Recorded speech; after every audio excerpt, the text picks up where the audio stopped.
titled Episode 78, The Comma That Betrayed the Crown.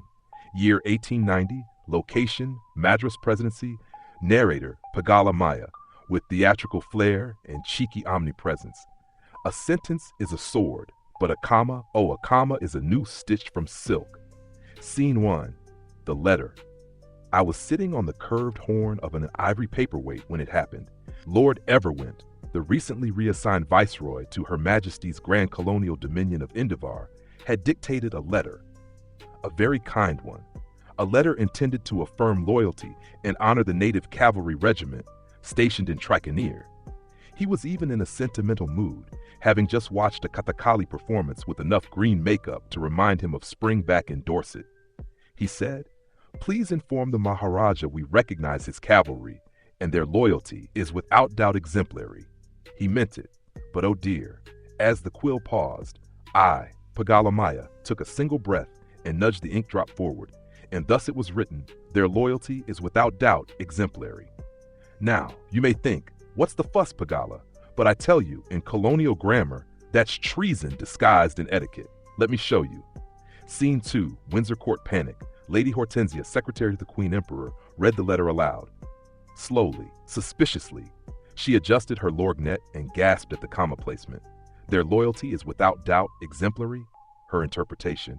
So you're saying their loyalty is in doubt, but we're pretending it's not. Minutes later, Sir Edgar Thistlebrae whispered to Lord Palmerling, "It's code. He's suggesting mutiny, a soft betrayal disguised as praise." A week later, a secret directive was dispatched. Contain Indivar. Quell potential unrest. Do not alert the natives. Scene 3, Madras Misfire.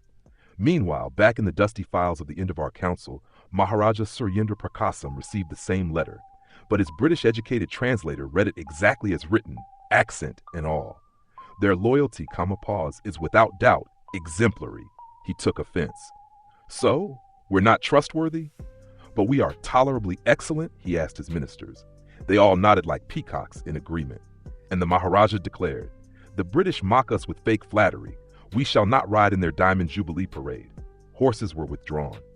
Uniforms untailored. Marching orders ignored. Scene 4, The Perfect Storm.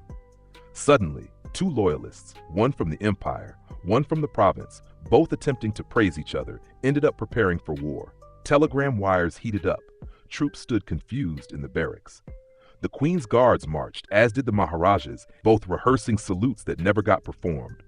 And me? I was floating on the scent of Earl Grey and jasmine incense, grinning behind a curtain tassel in Buckingham Palace. Epilogue, Pagala's note.